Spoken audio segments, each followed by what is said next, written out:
Coming up on West Virginia Today, I'm Bailey Tucker, and why are these students, teachers, and community members protesting? I'll have that story straight ahead. I'm Alex Johnson, and straight ahead I'll tell you how volunteers are packing boxes and slamming trunks. Straight ahead on West Virginia Today.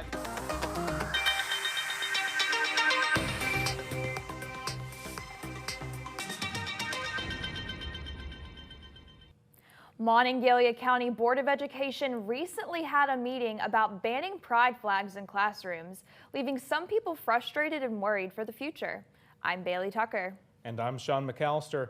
In West Virginia, more than 200,000 people are facing food insecurity, but a local Morgantown food bank is giving back to the community, especially during the COVID-19 pandemic. These stories and more coming up on West Virginia Today, a public affairs show produced by television journalism students right here at West Virginia University.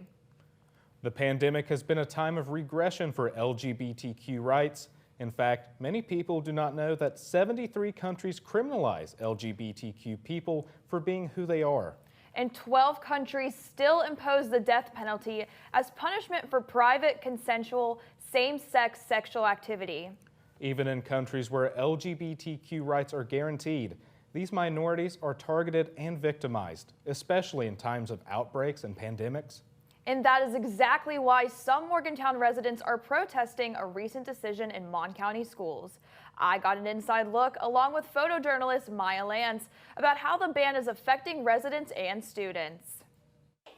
Queer community members and allies are protesting outside the Mon County Board of Education offices. The reason? Board members issued a directive to remove pride flags from classrooms. And now that decision is drawing complaints from students and parents.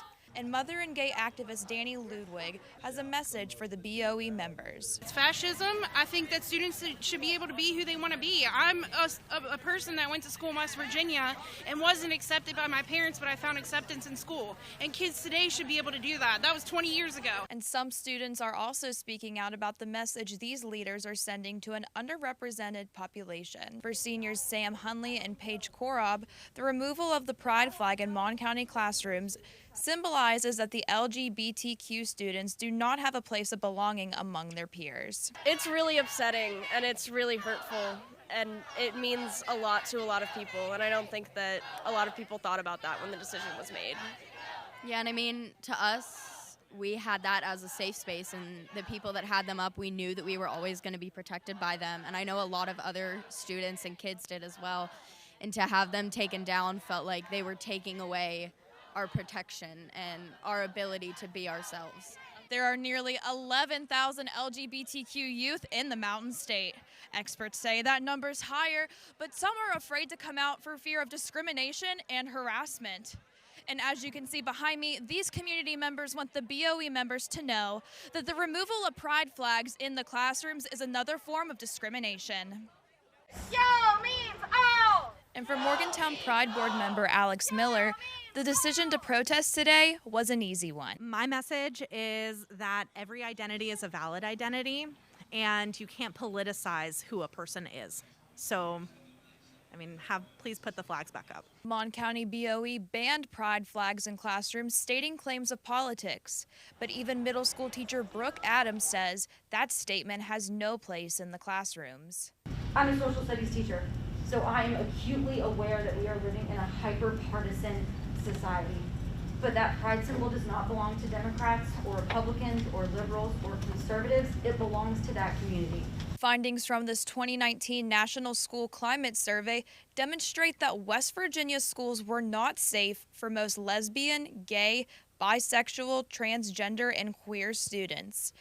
And nearly 3 in 4 LGBTQ students, or 72%, experienced at least one form of anti-LGBTQ discrimination at school during the past year. Monongalia County Board of Education President Ron Little says the flags were removed because they went against the existing participation in political activities policy.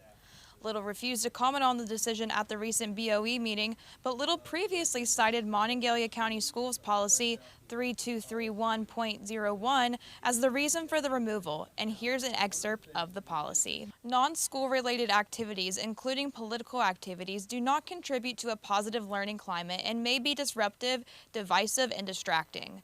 Therefore, such activities are not appropriate within the school setting. On a regular basis, if a flag is present, kids know that hate is not tolerated in the classroom. Once those flags are no longer up, it allows a little bit more room for kids to feel hateful. Morgantown Human Rights Commission chairperson Ash Orr said the flags were removed on the second day of classes at Morgantown High. And American Civil Liberties Union of West Virginia staff attorney Nicholas Ward said in an email, quote, "Promoting inclusiveness is not a political issue," Ward wrote, "and any interpretation of the policy that suggests otherwise raises serious concerns about violations of constitutional rights to free speech and expression," end quote. And for these protesters, the various colors of the pride flag reflect the diversity and the unity of the LGBTQ community. Let it back, honestly. Like, that's all I really have to say. There shouldn't be another reason. There shouldn't be this big, why do we need these pride flags? Like, it's proven that it saves lives and that it increases attendance and that it helps students. And there's no reason that as the Board of Education, you should be going against that. Yeah, and I mean, just think about the children and think about how, I mean, the whole point is that we prepare the world for future generations, and that's what we're all trying to do here today. We're trying to prepare love for the world that we all need to have for each other, and then something like this happens, and it just feels like we're taking a step back. So all I ask is that they think about if that was their child or if that was them, how they would feel if something like this happened. The LGBTQ pride flag has been a symbol of pride for the community since 1978. In the end, Superintendent Eddie Campbell reinforced the decision, supporting BOE members with statements from legal advisors. Campbell says the flag will still be permissible to be hung during club time and may be presented on articles of clothing and personal items. 38 million. That's the number of people facing hunger in the United States. According to Feeding America, the food insecurity rate in the country went up to more than 11% during the pandemic. That's right, Sean. And here in Mon County, the numbers are worse. More than 15%, or over 200,000 residents, don't know where their next meal is coming from, and more than 60,000 of those are children. Reporter Alex Johnson and photojournalist Tolu Orlasaji take us to one food bank in Morgantown trying to help. Pantry Plus is a nonprofit organization that provides food, hygiene products, school supplies, and clothing to people in Morgantown. And during the COVID-19 pandemic, it's been a lifesaver for people in the community. And when I see, especially as a former guidance counselor, seeing students who are unable to get the food and they're so worried about where their next meal is, it's very difficult. On a recent Saturday in Morgantown, community members picked up meat, bread, water, vegetables, and fruit to help feed their families. Something volunteers like Cecilia Fortson say Pantry Plus has done since 2016. I think it's a really important part, and I think it's just really fulfilling, and helping your community is also helping you. When the pandemic hit, Pantry Plus volunteers were worried they'd have to close up shop to keep the virus from spreading, but many felt they had to find a way to continue to help their community. I think a lot of parts of our lives were put on hold, but unfortunately, being hungry doesn't ever stop. Because of masking and social distancing guidelines and a contactless delivery process, Executive Director and co-founder Tom Bloom says Pantry Plus never once had to close its doors. So we try and do different avenues and different methods, whether we drive it there, we have different pickups, we have different places, we go to different communities. We try and do different alternatives to help the individuals get the food and also feel that it's like they're like everyone else. They're not being treated differently or looked down upon. And I think that's really important, that you treat them and as an individual and as a person rather than look down at them. And that's how they've always been felt in the past. In 2020, Pantry Plus More provided more than 115,000 pounds of food and over 450 pounds of fresh produce to the Morgantown community. Pantry Plus provided the community with more than just food, though. They also delivered 12,000 masks, 2,000 face shields, and more than 10,000 books. And what's so neat about Pantry Plus more is we do things that the students want. We come up with different ideas and different programs. We take a lot of things for granted. And that's what I realized, that all I want to do is give them this chance like everyone else and give them the education so they can get out of the damn poverty.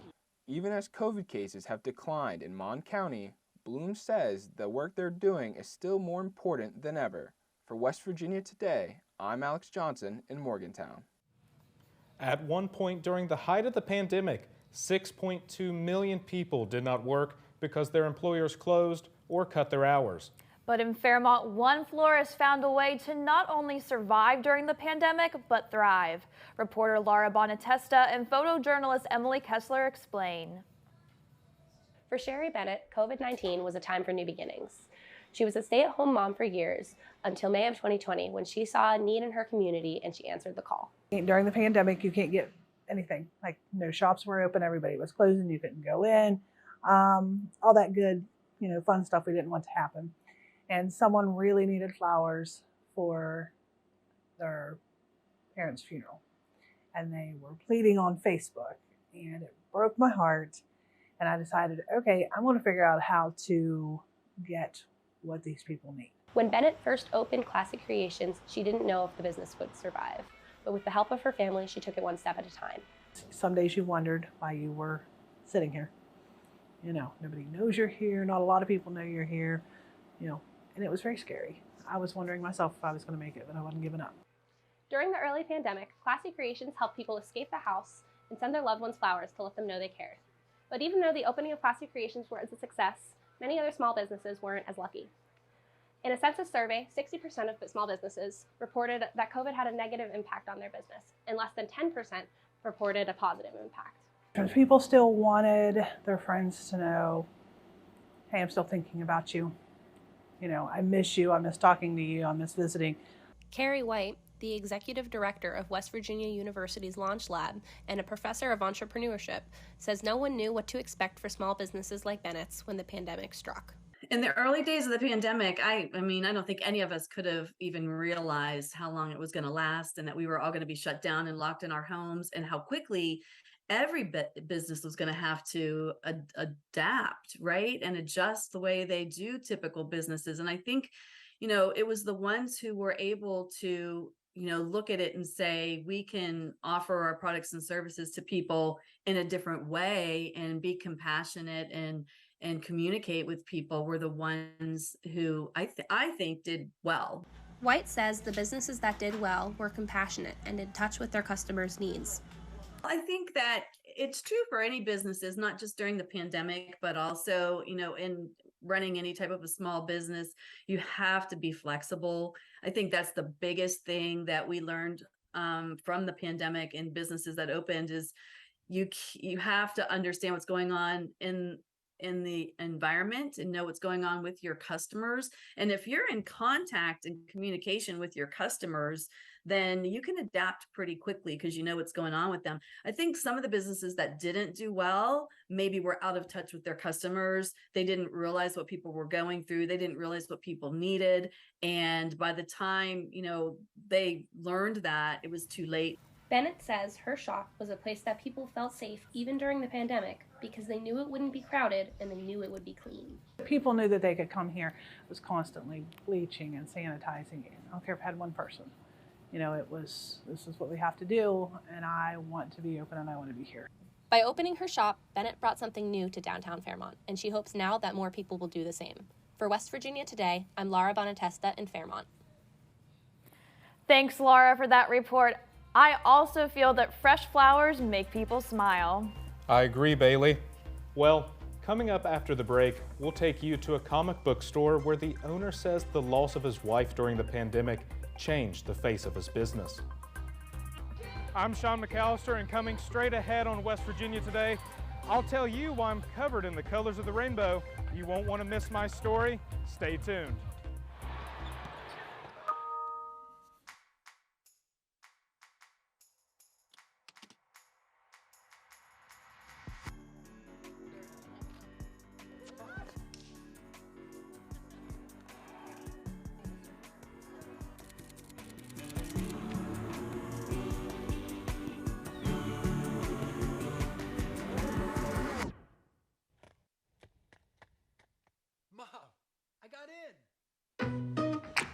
West Virginia University is a place where learning is an adventure, inside and outside. You'll become an innovator, a boundary breaker, an earth shaker.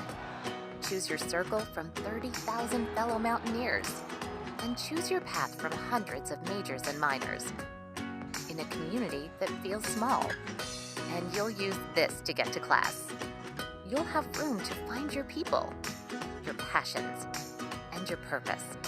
Because we're a place where everyone fits. This is WVU. This is home.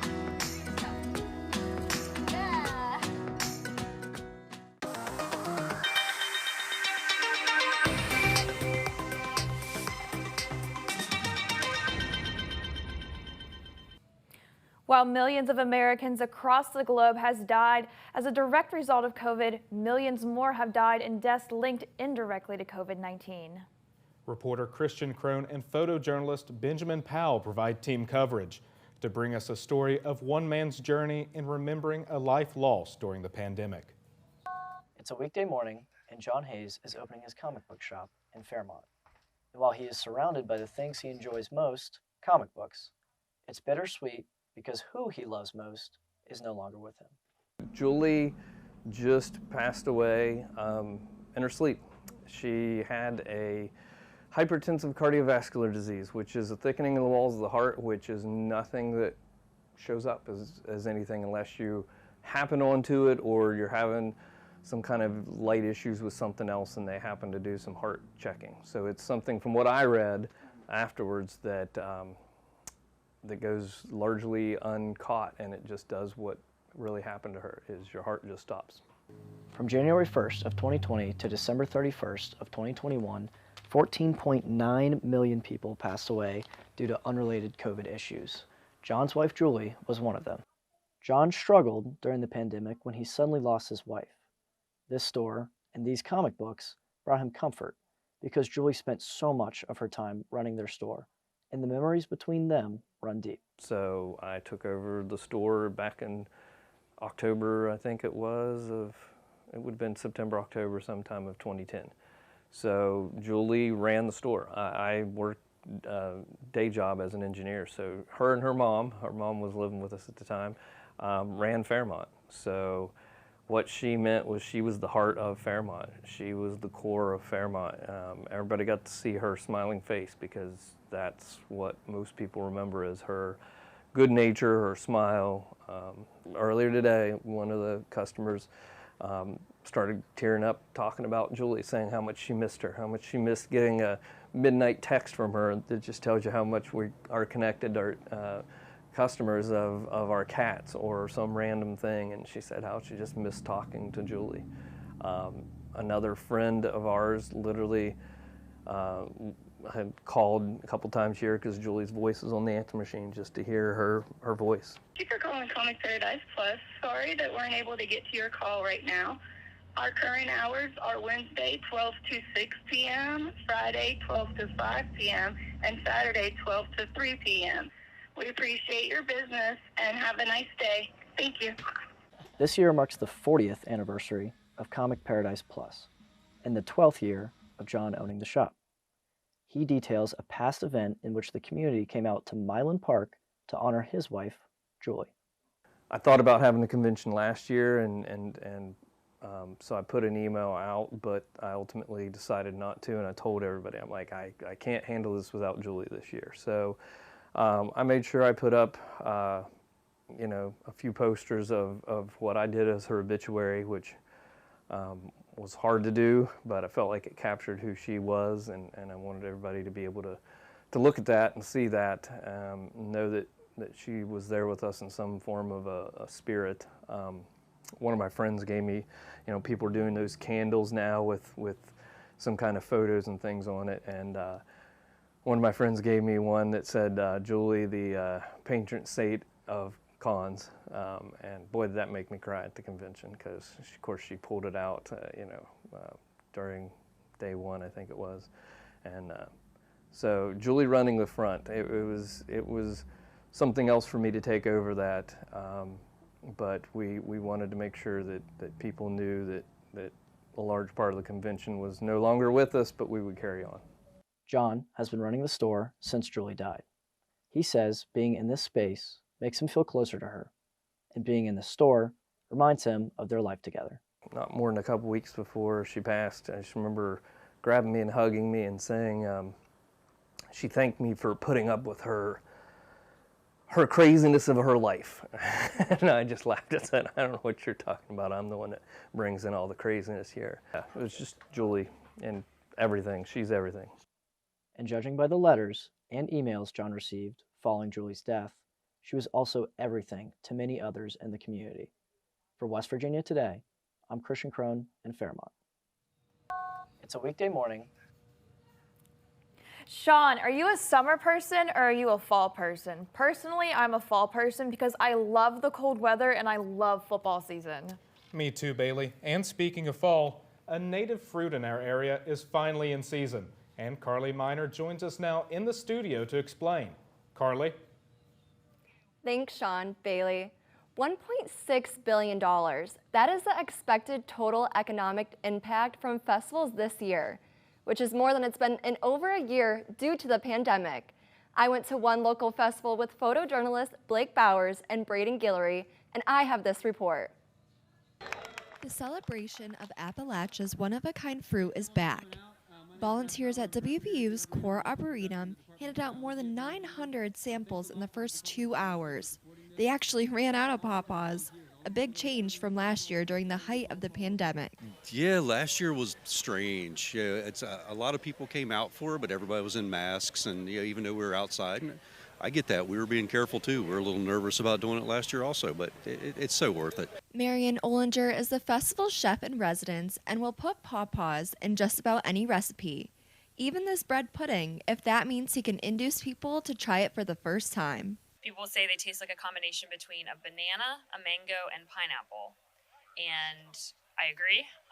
The texture is a little more like mango-y banana, but just a really, for our geographic location, like you would never expect that they've come from here. But while the pawpaw may be new to many people, they've been growing native in our region for generations. An Appalachian tradition, but it's a very, very ancient Appalachian tradition. Thousands of years people have been eating pawpaws, probably on this very hillside. WVU's biology professor, Zach Flower, organizes the festival each year, not just to do PR for the pawpaws, but to bring curious tourists to take a taste. It's undeniable that a festival like this brings tourism to the region. You know, there are probably going to be over 1,000 people here today that came to Morgantown just for the Pawpaw Festival. The North American Pawpaw Growers Association annually hosts events all throughout native areas. This past June marks the first month since the beginning of the pandemic that events like this are bringing in over $1 billion all over United States.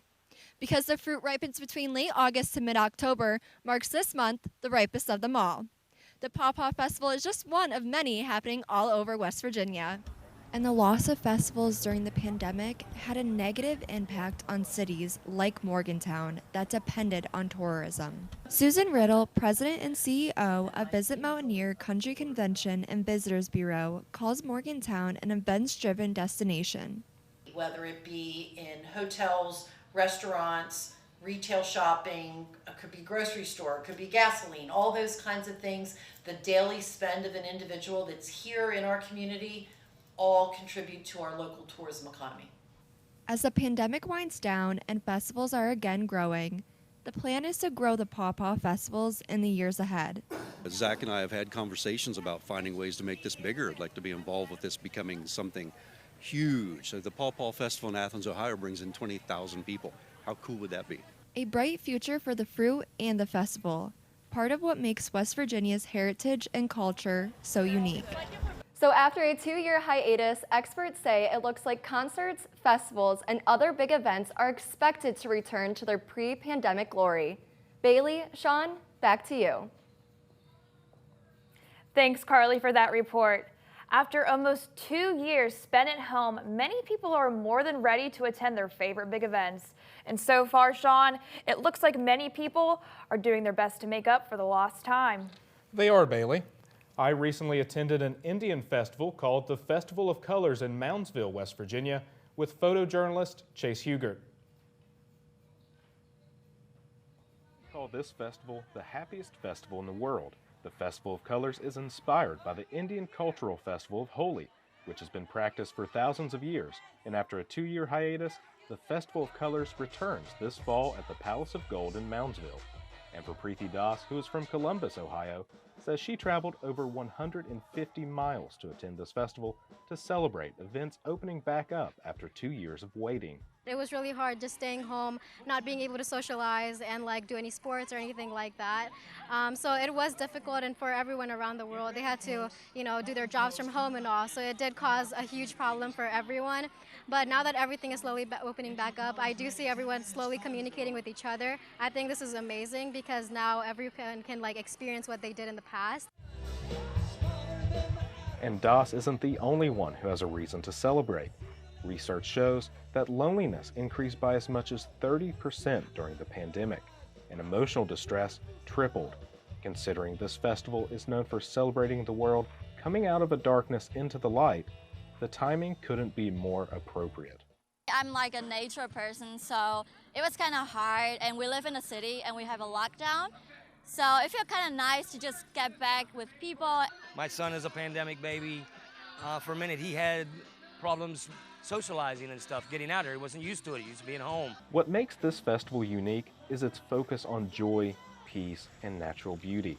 With bands, food vendors, and Indian folk dancers, festival coordinator Anuradha M. Singh says this festival is meant for everyone, from all cultures, ethnic backgrounds, and ages, to come together in harmony. The Festival of Color is such a disarming festival in that after a few color throws, everyone looks the same, So it's the one time, I think, that everyone looks around and they see everyone just looking exactly the same, and you're able to overcome all of these designations of, the color of a person's skin or, the height or the age or the whatever. Everyone looks the same.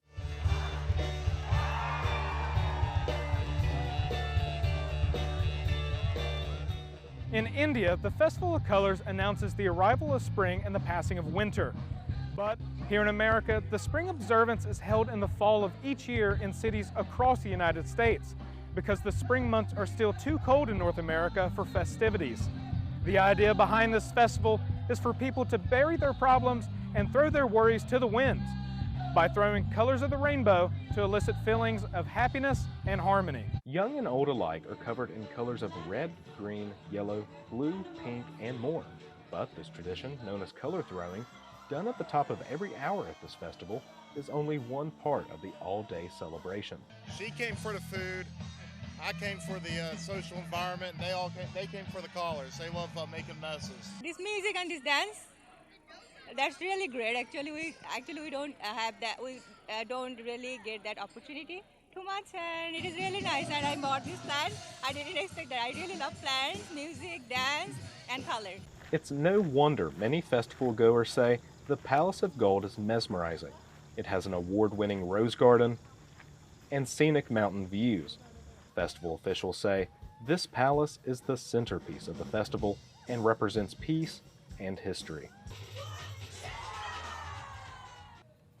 Well, that's going to do it for West Virginia Today. I'm Sean McAllister. And I'm Bailey Tucker. You can watch us streaming at 11:30 a.m. this Saturday on the KDKA website. You can also check us out on West Virginia Public Broadcasting on Friday night at 8:30 p.m. As well as watch our show on the City of Morgantown's Public Access channel and the HD Media website.